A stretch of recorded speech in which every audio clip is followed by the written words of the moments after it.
Руските државни власти стрикно ја спроведуваа официјалната балканска политика за поделба на Македонија и рускиот цар беше прифатен како арбитер во споровите меѓу балканските завојувачи, па затоа и не дозволуваа да се појави официјално призната македонска национална институција или организација. Затоа дејците на македонското научно-литературно другарство настапија под името Македонска колонија во Петербург и под тоа име ја продолжија борбата за зачувување на целоста на Македонија и за посебна македонска држава.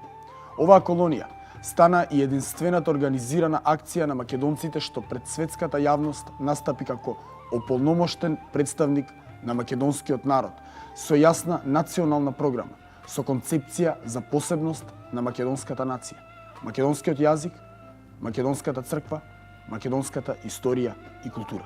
Уште додека не беше завршена првата Балканска војна, македонците во Петербург почнаа да ја информираат руската и европската јавност за вистината за Македонија и македонците. Така, Георги Георгов, некогашен секретар на Македонската лига во Русе од 1880-тата, станува еден од најактивните членови на македонската колонија во Санкт Петербург. На 3 февруари 1913-тата во словенофилскиот орган Славјанскија известија под псевдонимот Стремјаге ја објави статијата Опасен експеримент, во која остро ја прекори европската и балканската дипломатија, што се зафаќа само со давањето самостојност на Албанија, а го заборава парливиот и неизмерно поважен етнографски, географски, историски и политички фактор на Балканскиот полуостров, Македонија и македонците.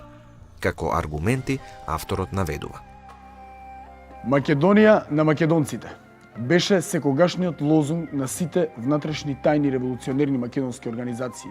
Автономна Македонија беше предмет на Берлинскиот договор и делумно на турскиот проект, закон за вилаетите и очевидно крајна цел на сегашниот Балкански сојуз, кој што го прогласи принципот Балканот на балканците, последствено во тој број и на македонците. Токму со таа единствена мисла беа одушевени сите македонци кои што имаа наполна определена историска индивидуалност. Македонци без чија широка активна помош одвелике беа толку успешни и блескави успесите на сојузните војски, особено српската и бугарската, а индиректно и грчката, што оперираа на македонскиот театар на воените дејствија. Меѓутоа, судејќи по вестите во весниците, продолжува Стремјаге. Македонија ја очекува уште погорка и потешка судбина отколку што беше турското робство. Не ни се сака да веруваме дека вонредните успеси на оружјето на балканските сојузници навистина сосем им ги завртеле главите на дипломатите и ги довеле до таква заслепеност што се готови да го изведат тој опасен експеримент над несреќната Македонија, што може да послужи како крај на почетокот на сојузничката солидарност и успесите и на повеќе или помалку продолжениот мир и културно-економски прогрес на Балканот. На крајот, Стремјаге ги повикува сите искрени пријатели на националниот индивидуалист воопшто да се искажат јавно за општото благо на идната словенска сплотеност.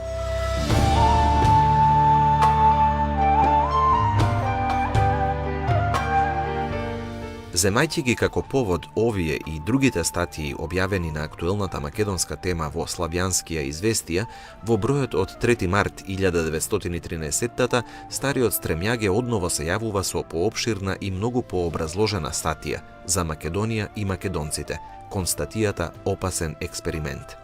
Како човек што веќе над 3 децении беше во фокусот на македонската национално-ослободителна борба, Георги Георгов енергично проговори за интензивното будење на националната свест во лицето на македонската интелигенција што настапи со девизата Македонија на македонците, со која денес настапуваат и другите несловенски народности во Македонија, па укажува на ризичниот потфат на балканските и европските дипломатии и предупредува: Самиот по себе дележот како таков носи и ќе носи зародиш на полн незадоволството и заемна недоверба на учесниците.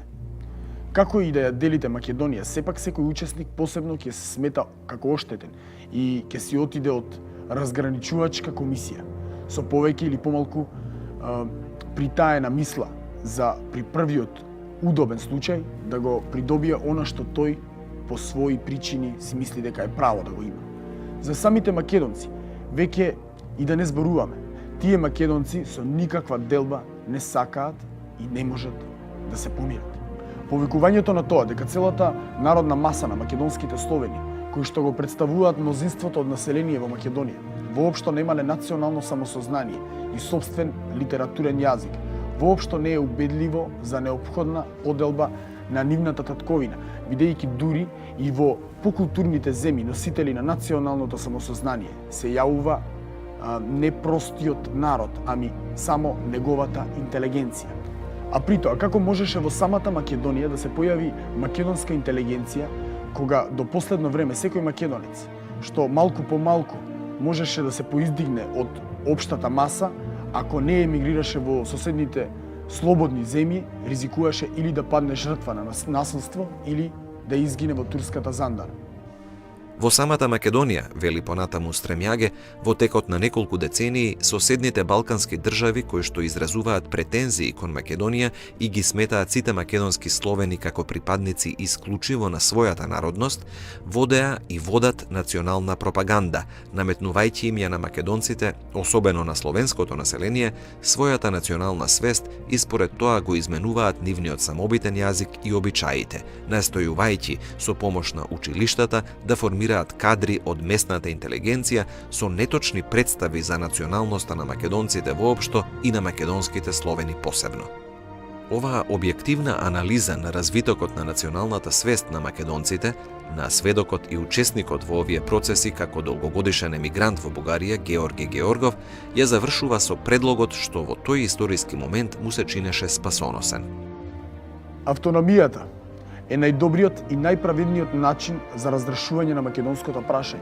Тоа е оној општ фундамент под државните згради на Србија и Бугарија. Подкопки под кои се еднакво опасни за самостојниот политички живот, како на Србија и Бугарија, така и на сите балкански народи воопшто. Ние искрено можеме да ја поздравиме деветата голема држава, само во вид на Балканска федерација, на државите Бугарија, Србија, Македонија, Црна Гора, Грција и Албанија, или пак макар и од првите 4, со заеднички федеративни представништва, царински и железнички тарифи и можеби монетен систем и оружени сили. Во јавноста секојдневно продираа информации и за активноста на македонските национални дејци. Така, например, на 5 мај 1913 Славјанин најави дека македонецот Димитрија Павле Чуповски наскоро во Друштвото на правниците ќе го прочита рефератот Неделивата и независна Македонија. На 12 мај истиот весник извести дека неделава излегува органот на македонската колонија Македонски голос, македонски глас, па се даваат дури и насловите на некои статии, иако тој се појави дури во следниот месец. Но битката на македонците за зачувување на целоста на земјата беше непосредно поврзана со прашањето за македонската држава. Затоа Димитрија Чуповски на 29 март 1913 во моментот кога излезе неговата карта на Македонија и кога заедно со брат му Наце Димов и со Георги Георгов ја напиша статијата токму под тој наслов, ја предаде во редакцијата на весникот Славјанин. На 7 април весникот најави: македонското прашање сега е едно од најострите на Балканот. Од вакво или онакво негово решение зависи на тамошната судбина на Јужнословенскиот сојуз. Затоа редакцијата на весникот Славјанин ги отвора своите колони за сестрано разјаснување на ова прашање, најавувајќи ја во следниот број статијата Македонската држава. Статијата на Чуповски под таков наслов излезе на 21 април 1913 под неговиот псевдоним Управда. На почетокот авторот вели: Како и да гледа мнозинството на меморандумот што Петербуршката колонија им го предаде на амбасадорите на големите држави за независност и неделливост на Македонија, не може да не се признае фактот дека мислата искажана во овој меморандум е мисла на целиот македонски народ. Објавувајќи ја сегашнава војна, сојузниците му објавија на целиот свет дека ќе водат ослободителна војна, благодарејќи на што тие ги привлекоа на своја страна како организираните македонски чети, така и целиот македонски народ, кој во таа борба ги напрегна сите сили и поднесе поголеми загуби од која и да е од сојузничките држави. Сега пак, кога се изјаснија деталите од договорот помеѓу сојузничките држави, македонскиот народ не може да се помири со положбата што му ја готват ослободителите. Кога беа под турско робство, тие можеа да си мечтаат за светлата иднина и угнетувањето. Им беше полесно. А нивното поделување меѓу сојузниците ги разбива овие надежи, бидејќи делот што ќе падне под која и да е држава, а да не зборуваме веќе и за Албанија, без друго ќе биде тероризиран и присоединувајќи се кон нивната туѓа култура, ќе си ја загуби својата самобитност. А Македонија, меѓутоа, и од историско и од етнографско гледиште представува единствено тело и не може доброволно да го заврши своето многовековно постоење, согласувајќи се на раздробување. Чуповски наоѓа и валидни историски објаснувања за природното право на македонците за своја држава. Историски, вели тој, Македонија представува исто таков рамноправен член на балканските народи како и Бугарија, Србија и другите. Таа, како и тие народи, си имала и политичка независност, при што епохата на расцветот на македонскиот златен век била при царувањето на царот Самуил, тоест тогаш кога некои балкански држави уште не биле дури ни организирани. До самото појавување на турците, Македонија била одделена држава, макар повремено, незините водачи и да се наоѓале во вазална завист од грците, србите, бугарите. Како што и последниве од своја страна биле составен дел на Македонското царство. Например, во времето на цар Самуил, што се однесува пак за загубување на независноста на Македонија. Неа и бугарите и србите ја имаат завојувано, но не и во незината целост, туку делумно, и ја владееле само во текот на неколку десетици години.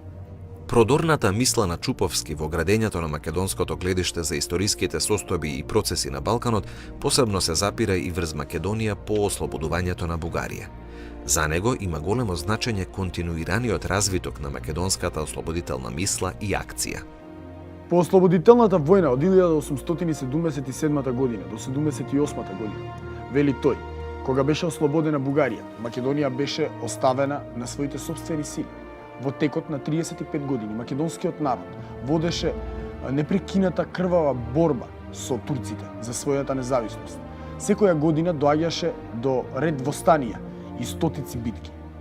Турците, сакајќи да го задушат движењето, ја залеваа земјата со крв, палеа села, силуваа и измачуваа жени, но духот на живиот народ не може да се угасне и македонците не престануваа да се борат за својата слобода. Барајќи решение за да се смират апетитите на завојувачите и да се зачува целокупноста на Македонија, Чуповски укажува: Поделбата на Македонија покрај енергичното спротиставување од самите македонци, несомнено ќе поведе кон меѓусебна крвава борба помеѓу сојузниците. Секој од нив ќе сака да ги владее и оние делови што бил присилен да им ги отстапи на своите соборци. Предвидувајќи ја црната перспектива на Балканот и на Европа, како и реалната опасност за својата земја, Димитрија Чуповски ја предлага солуцијата. Независноста на Македонија ќе биде буфер меѓу соперничките балкански држави. Таа ќе престане да биде она јаболко за раздор во борба за кое не една држава си го урна своето некогашно величие. Оваа соперништво и денеска е доста силно. Панелинската идеја ја исклучува големо бугарската, а и едната и другата не ја признаваат големо српската.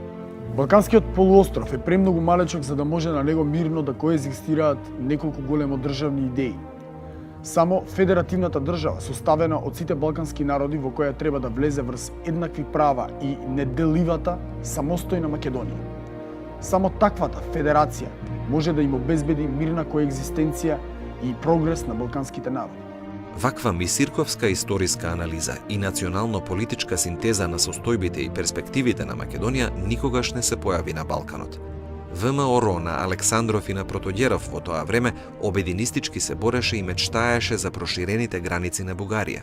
Тие станаа резко против платформата на Чуповски и на македонската колонија, против вековните стремежи на македонскиот народ.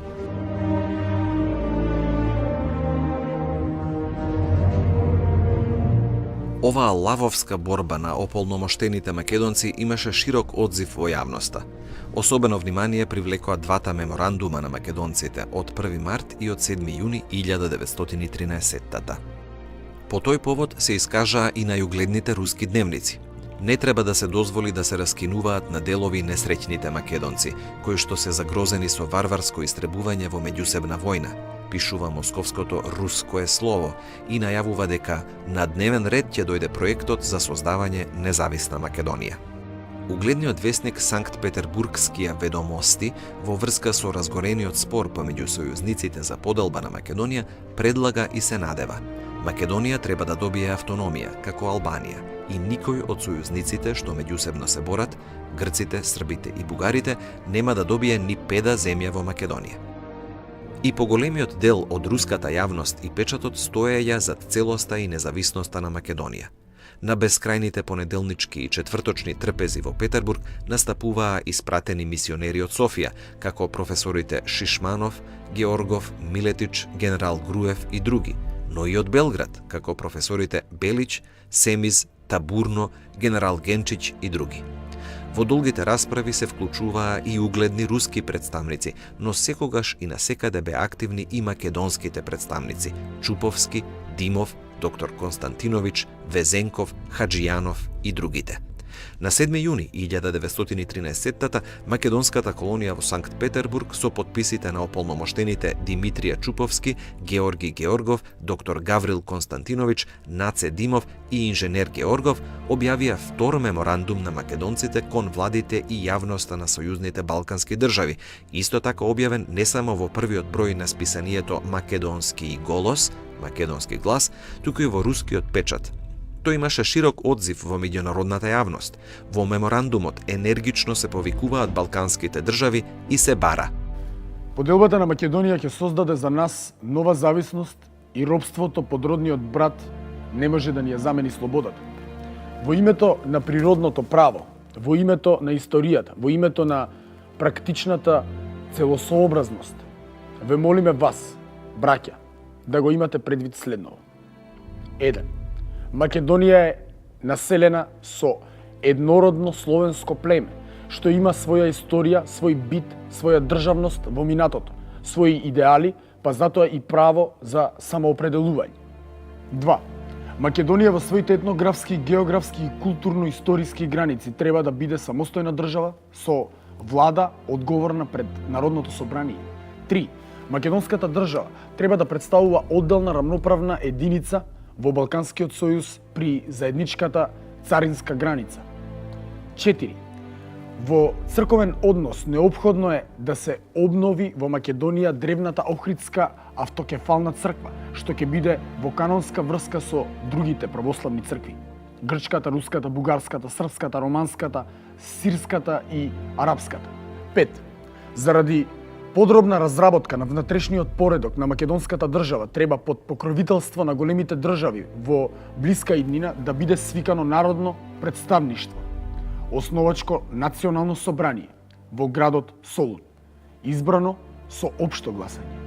Но на македонците им беше неопходен сопствен печатен орган, што ќе ја информира Русија и ќе продира и на Балканот и во Македонија. Најпосле Чуповски доби дозвола да го печати органот на македонската колонија во Петербург и на 9 јуни 1913 година излезе првиот број на списанието Македонски голос, Македонски глас, орган на приврзаниците на независна Македонија. Посебно значење во првиот број има научно фундираната статија на Димитрија Чуповски «Македонија и македонците. Културно-историски преглед на Македонија», со која авторот се представи не само како темелен познавач на историјата и културата на македонскиот народ, туку и со сестрана информираност и за современата состојба на Македонија и на Балканот. Карактеристично е што Чуповски има наполно исто мислење за македонското минато како и неговиот сомисленик и соборец Крсте Мисирков. Очевидно, членовите на македонското научно-литературно другарство во Петербург не само што добро го слушнале гласот на претходните генерации и на странските автори како Петар Драганов и Карл Хрон, туку вршеле и темелни проучувања на фактите од изворите во руските архиви и библиотеки и така успеале да изградат македонско научно гледиште за најсуштествените прашања што се однесуваат на македонскиот културно-национален идентитет. Кај Чуповски тоа е највидливо токму во оваа прва статија во првиот број на Македонски голос, Македонски глас. Во статијата Чуповски ја излага македонската представа и за бугарското и за српското владење во Македонија, но и за самостојниот државно-политички живот, па меѓу другото подсетува: Господството на србите над Македонија не траело долго време и било чисто номинално, бидејќи дури и под силниот цар Душан 1331-1355 година Македонија била под управа на својот посебен крал Волкашин 1356 година до 1371, кој по смртта на Душан 1356 година ја отворил вазалната зависност од Србија и станал самостоен владател. А син му, крале Марко, легендарниот јунак на Македонија, уште долго време ги зачувал автономните права на Македонија, дури и под турското господство. Интересни се и интерпретациите на долговековното османлиско владење во Македонија заедно со непрестаната борба на македонците за сопствено ослободување. Тој ја согледува централната геополитичка положба на Македонија во Турција, но и во станичките активности и улогата на големите држави. Сиве 35 години што поминаа од Берлинскиот конгрес па се до сегашнава војна представуваат крвава страница од непрекинатата гигантска борба на македонскиот народ за своето ослободување. Стотиците илјади жртви што ги принесе на олтарот на татковината го откупија правото на Македонија на слобода. Авторот го возвишува дејството на Македонската револуционерна организација, која за само 5 години, од 1898 до 1903 водела над 400 битки со турците и само за 10 години, до Илинденското востание, направила чудесно дело. Дотогаш неорганизираните елементи, проникнати само со дух на протест и востание, таа ги претвори во дисциплинирана силна војска, што беше во состојба да им даде отпор на насилниците. Највидните дејци на оваа организација беа Гоце Делчев и Дамјан Груев. Не случајно нивните портрети, заедно со оној на Пулевски, најдоа место уште во првиот број на списанието. Чуповски зборува за разорната дејност на Врховниот македонско-одрински комитет во Софија, што се трудел да го преземе раководството на внатрешната организација. По востанието од 1895 и ерменското клање, под притисок на Европа, султанот издал ираде за реформи, но тоа нималку не му помогна на христијанското население во Македонија. Чуповски го потенцира и учеството на македонските доброволци од емиграцијата во ослободителните борби на соседните народи, па укажува и на многобројните четини с Македонија во Балканската војна, особено истакнувајќи ја активноста на четите на војводата Сандански во реонот на Пирин планина, Мелник, Неврокоп и Драма, како и воопшто учеството на македонските четници и борци на Македонскиот и Одринскиот фронт против турските армии, па наведува. На тој начин македонците во однос на Бугарија, Србија, Грција и Црна Гора се појавија како сојузници во сегашната војна. Воопшто, во оваа војна учествуваа повеќе од 100.000 македонци, не заземајќи ја предвид помошта од целото население што ја укажуваа на сојузниците за своето ослободување. Правдата бара да се признае. Кога веќе македонците се бореа против турците за својата слобода под паролата Македонија на македонците и им помагаа во војната на другите сојузници, тогаш треба и во Балканскиот сојуз на државите интересите на Македонија да се признаат и без друго да го добијат своето задоволување во вид на автономија. И тој, како и Мисирков, го нагласува раното примање на христијанството и христијанската култура во Македонија, па додава: Христијанските општини овде ги основале првите следбеници на Христа и главно со дејноста на светите апостоли Павел, Андреј и на еден од 70 апостоли на Аристарх, што бил прв епископ на Солун. Чуповски се труди да ги собира сите моменти што го возвеличуваат името на Македонија, па затоа и со гордост заклучува дека Јустинијана Прима била всушност претходник на следната Охридска архиепископија. Но, вели авторот, сето значење на самостојната црква и целокупната словенска култура не можело да го постигне својот развој се додека не се појавила сопствената словенска писменост. И опширно и во детали го опишува Кирило-Методиевскиот период со составувањето на азбуката и преводот на Евангелието и богослужбените книги на словено-македонски јазик и издигнувањето на Охрид како највиден центар на христијанско-националната култура на Македонија. Авторот посебно го потенцира самоиловото обновување на Охридската архиепископија, што во периодот од 995 до 1767 година успешно ја бранела од турскиот и од елинскиот притисок словено-македонската култура.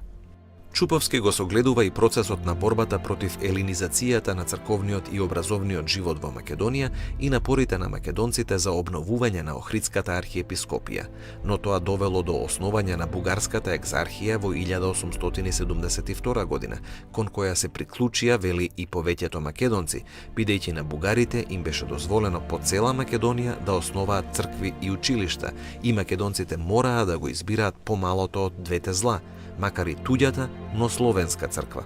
Така, вели тој, кон погубното влијание на грчката патриаршија се надоврза не помалку погубното влијание на екзархијата, која ги вложуваше сите усилби за побугарување на македонските словени. И кога македонскиот народ почнува да го трпи притисокот од овие две цркви, доаѓа, според Чуповски, и новата трета пропаганда во Македонија. Тука веќе и како сведок авторот го опишува историскиот процес. Борбата на грците и бугарите за завладување на Македонија ја предизвика за борба и третата страна, србите, кои гледајќи дека никој не се застапува за Македонија, издействуваа од турците право да шират во земјата и своја пропаганда, создавајќи српски народ, таму каде што никогаш го немал. Во тоа време, белградскиот весник Политика на 8 март 1914 објави едно бескрупулозно реагирање што наполно го одразува ставот на официјална Србија спрема македонските национални пројави и посебно спрема Димитрија Чуповски и неговиот македонски глас. Од пред 2 месеца Белград и цела Србија почнаа да ја преплавуваат со една драсканица што излегува во Петроград, па како повремено списание се растура по целиот Балкан. Тоа е некаков македонски глас што представува вреќа со најгнасни клевети, најодвратни измислици и најнедотапавени лаги за Србија, особено за управата во Нова Србија.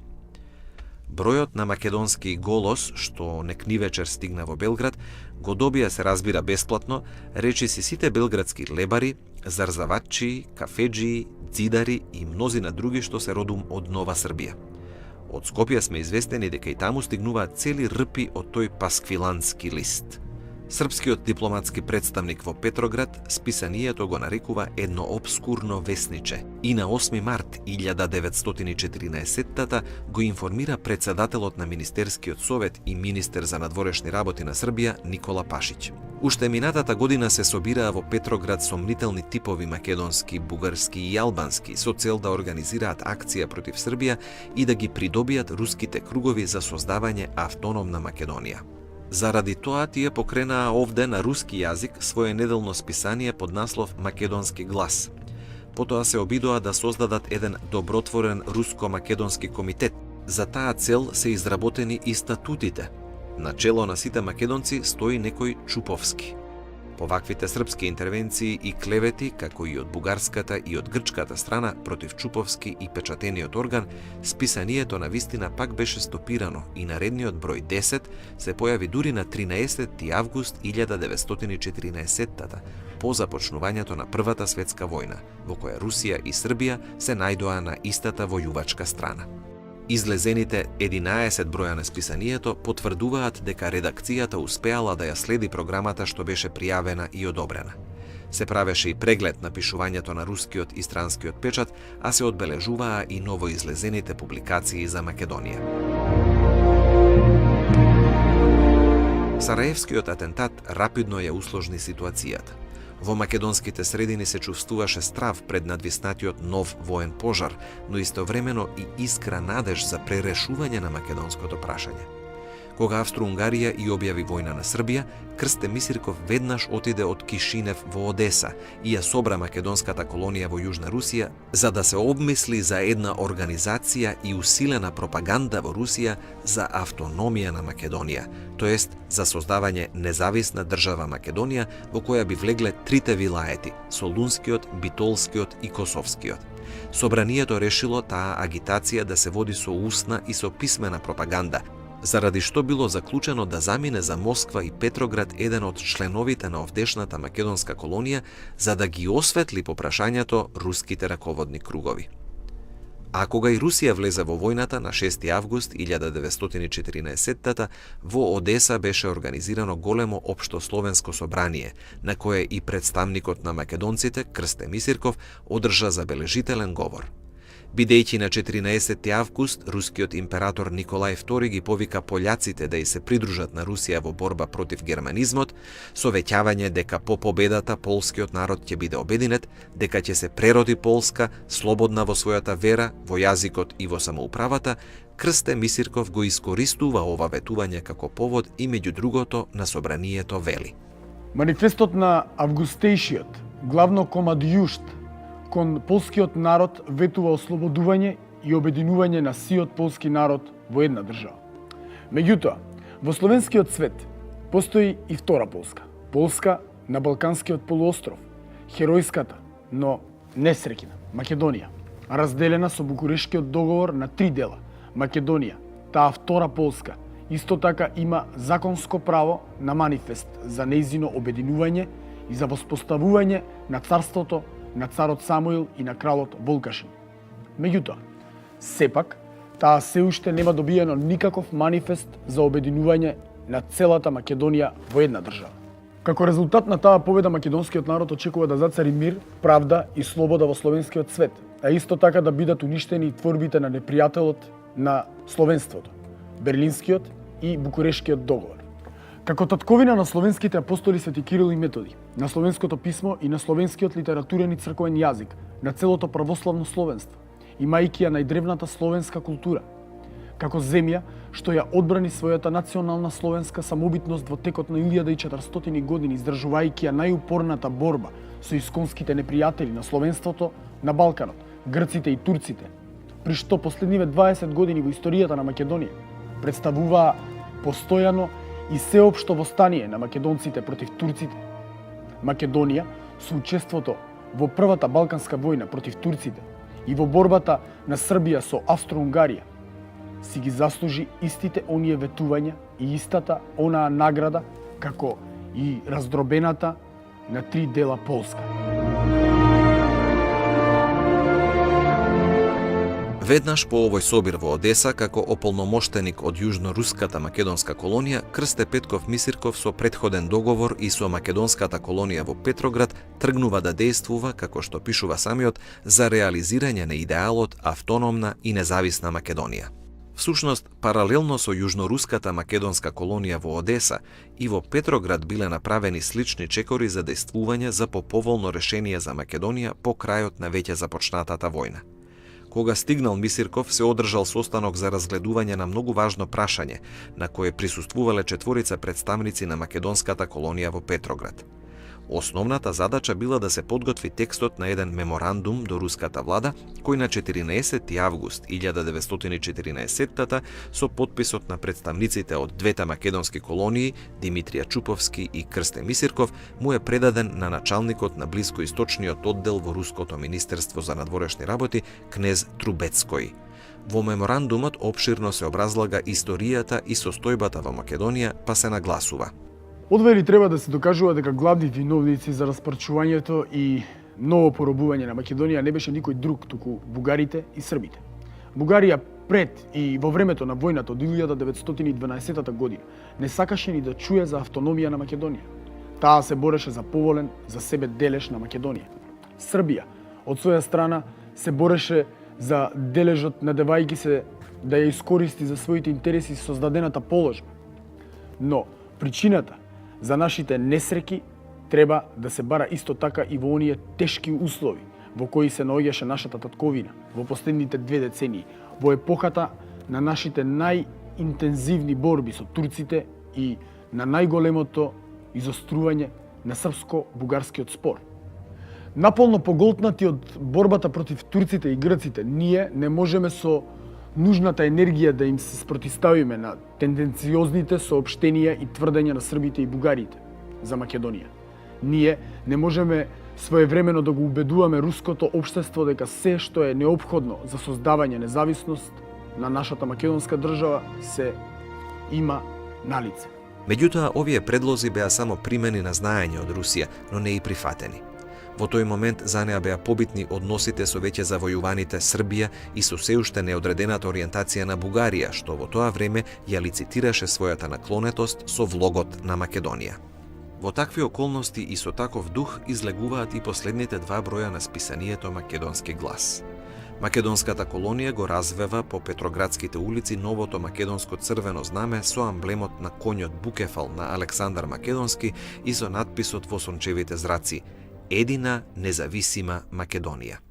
А Димитрија Чуповски ја објави на македонски и својата песна „Крале Марко“, во која прашува: До кога ќе спиеш? Ти сон не пробуди. До кога ќе чекаш? Времето да дојде и повикува, но радост е рана. У наши врагови македонец трпит, но не заборават. Љубов за слобода в срце му горит и готов е да удрит заветни свој час. Разбуди се, Марко.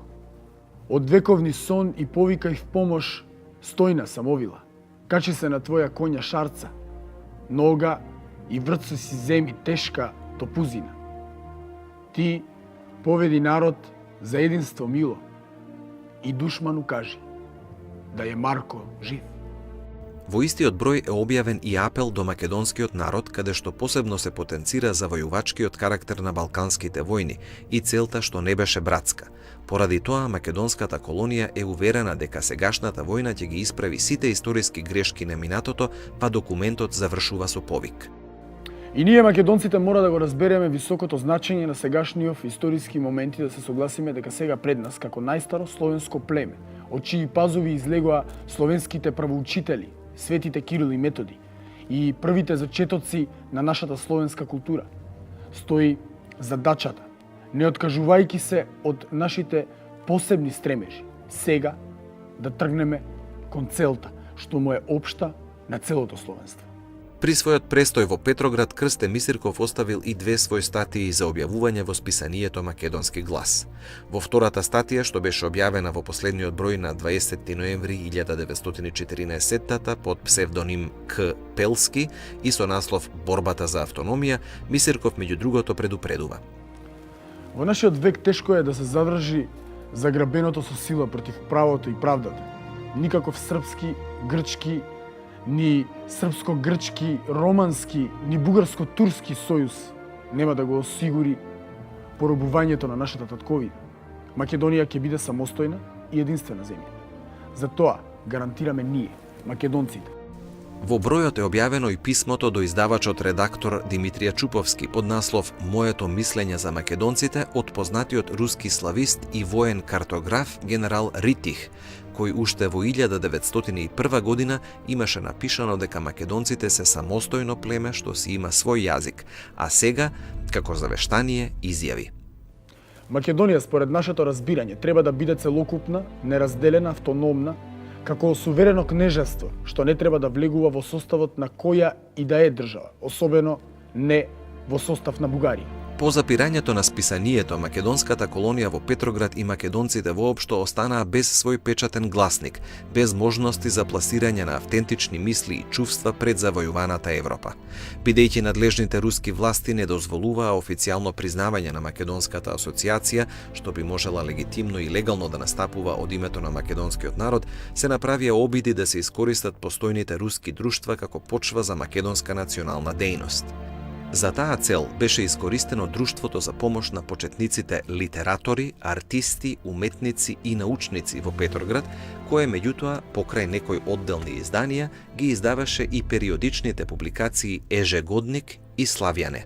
На 1 март 1915 Општото собрание на Друштвото за подпредседател на Советот го избра кандидатот по богословија на Петроградската духовна академија Димитрија Чуповски. Наскоро, со активно учество на Димитрија Чуповски и брат му Наце Димов, ова друштво организира и посебен словенски лазарет во Петроград за ранетите војници од фронтот. А кога и тоа друштво беше укинато, македонската колонија се обиде да го искористи членството во Друштвото за словенска заемност. Советот на ова друштво формира посебна комисија за подготовка на резолуција за македонското прашање, составена од представниците на русите, србите, бугарите и македонците. Во март 1915-та ситуацијата на Источниот фронт се свртува во полза на Русија. Руските војски ја заземаат Галиција, а напредуваат и на Кавказскиот сектор. На Балканот се уште Бугарија тргува со завојуваните страни, иако тајно веќе е определена кон централните сили. Одново се отвора прашањето за судбината на Македонија, а Русија пак би била решавачки фактор. Токму во таков историски момент, на 15 април 1915-та, братот на Димитрија Чуповски, Наце Димов, му поднесува на рускиот министер за надворешни работи Сазонов опширен меморандум под наслов Македонија и нејзините очекувања од Русија. Меморандумот во своите 4 поднасловени нееднакви делови ја представува Македонија во духовен, национално-историски, економски и политички поглед и представува еден од најзначајните документи на македонците во периодот на Првата светска војна. По влегувањето на Бугарија на страната на централните сили и по окупацијата на Македонија, Димитрија Чуповски го направи последниот обид да отиде во родната земја и на местото да работи за нејзината натамошна судбина, но стигнува само до романската граница. Во меѓувреме се разболува Наце Димов и на 15 јули 1916-та умира во Петроградската болница. Уште истата 1916-та Димитрија му направил голем споменик на брата му на Большеохтенските гробишта, речиси во центарот на Петроград, на кој и денеска зрачат крупно издлабените зборови. Македонски деец Наце Димитриевич Димов, починат на 15 јули 1916 година, 40 години од раѓањето. Подолу, на масивниот пиедестал на гранитниот споменик со уште поголеми букви сведоштво. Живееше тој и се бореше за правото и слободата на македонскиот народ, а десно од него одстрана допишува: умре тој далеку од крајот роден, без да го види слободен. Со пресвртот на воената среќа на Балканот, Првата светска војна навлезе во деликатна фаза. Акциите што цели 15 години ги преземаше македонското научно-литературно другарство за Македонија не ги дадоа очекуваните резултати, зашто ја немаа поддршката од ниедна голема сила, а уште помалку од малите балкански соседи, ниту пак од Македонската револуционерна организација. Во тие сложени меѓународни околности, во руската револуционизирана престолнина беше основан Македонски револуционерен комитет, начело со националниот лидер Димитрија Чуповски. На 18 јуни 1917 во Петроградскиот општествено-литературен социјалдемократски весник на Максим Горки Новаја жизнь беше објавена програмата на Македонскиот револуционерен комитет под наслов Балканска федеративна демократска република со троен подпис: Македонскиот револуционерен комитет, Македонското другарство Кирил и Методија и редакцијата на Македонски голос. На истиот ден и дневниот весник Волја народа уводно го објави сосем истиот програмски текст, само и со мотото Балканот за балканските народи, полно самоопределување на секоја нација. Во тоа време и во окупираната Македонија се развиваат слични идеи. Пред свикувањето на Версајската мировна конференција во јули 1918 во Воден, што во тоа време беше под српска окупација, како реакција на Крвската декларација од 1917 е подготвена Воденската декларација, што по основниот дух не е далечна на идеите на Македонскиот револуционерен комитет. Прво, никој не оспорува дека македонските словени се југословенско племе, а тоа е чувство и мислење на сите македонци, без разлика. Второ, како југословенско племе, солидарни сме со сите југословенски стремежи и ја усвојуваме Крвската декларација од 1917 година. Сакаме и молиме Крвската декларација да се дополни со тоа што да ја опфати целата словенска Македонија и сите македонци. Трето, го усвојуваме единството со другите југословени врз база на демократско уредување, со Караѓорѓевата династија на чело. Четврто, според тоа, сакаме и ние, македонците, да имаме своји представници во Југославенскиот одбор. Па го молиме одборот да го прошири својот состав, примајки и представници македонци надвор од границите на Србија, како што влегле во одборот и представници на други области што се надвор од границите на Србија. Веднаш по добивањето и проучувањето на телеграмата со текстот на декларацијата од Воден, српскиот ВД министер за надворешни работи доктор Гавриловиќ го повикал да дојде на крв идејниот автор, воденчанецот Григорije Хаџиташковиќ, за да му реферира и да му го објасни документот. Бисирковиот некогашен соученик во Србија и потоа издавач на весникот Автономна Македонија во Белград во 1905-тата, Хаџиташковиќ стигнал на крв и ја изложил и својата промеморија за начинот на решавање и статусот на Македонија во предвидуваната држава. По барање на министерот, на 19 септември тој поднел и втора верзија на промеморијата. Двата документа во многу погледи поблиску ја објаснуваат Воденската декларација. Во промеморијата Хаџиташковиќ меѓу другото ја објаснува историјата на Воденската декларација, нагласувајќи дека целта била македонскиот народ да се прогласи за едно југословенско племе, што како такво би влегло во рамките на југословенската држава. Се мислело декларацијата да биде подпишана од приврзаниците на оваа идеја, а еден представник од македонците да биде испратен во југословенскиот одбор и да се дополни крвската декларација во духот на овие сваќања. Со идејата за етнографијата на македонските словени, политички македонците би биле потврсто поврзани со Србија, а тоа би било прифатено и од сојузниците и би било во духот на Вилсоновите 14 точки за светскиот мир. Самиот Хаџиташковиќ изјавил дека со ова прашање се занимава одамна, дека сега ја зафаќа оваа работа без договор со владата, но има причини да верува дека барем 2-3 членови на владата стојат на ова гледиште и дека самиот важел како некој идеолог за ова прашање меѓу македонската интелигенција. Тој разговарал и со своите пријатели сред македонската интелигенција и сите со кои што зборувал го одобриле неговото гледиште. Ако владата стои на тоа становиште, рекол Хаџиташковиќ, може да свика една конференција и на неја да дискутира. Зашто, кога се однесува за македонците, ова прашање има посебно значење, а тоа мора да биде точно прецизирано. Во еден таков историски момент тој одново ја исфрла тезата за етнографијата на македонските словени, што представува формула за југословенската Македонија во склопот на југословенската држава, односно за признавање на индивидуалноста на македонците и на Македонија во границите на југословенската држава. По барањето на министерот, Григорije Хаџиташковиќ направил и краток извод од оваа промеморија, внесувајќи и известни нови моменти. Иако нагласува дека примената на оваа формула би зависела од политичкиот опортунитет, авторот инсистира сегашната дефанзивна да премине во офанзивна формула на српската политика, бидејќи не само бугарите, туку и грците имале веќе таква офанзивна политика, па затоа предлага. Оваа офанзивна формула ја опфаќа целата Македонија, и бугарската и грчката, со Солу на чело. Денеска сите, и сенегалските и индиските војници од Македонскиот фронт разбраа дека грчката Македонија всушност е словенска, југословенска Македонија. Иако сите не знаат дека таа била лулка на словенската раса, свест и прв расадник на словенската книжевност и култура. Ваквата формула може да ги собере околу себе сите македонци, каде и да се наоѓаат и како и да биле определени.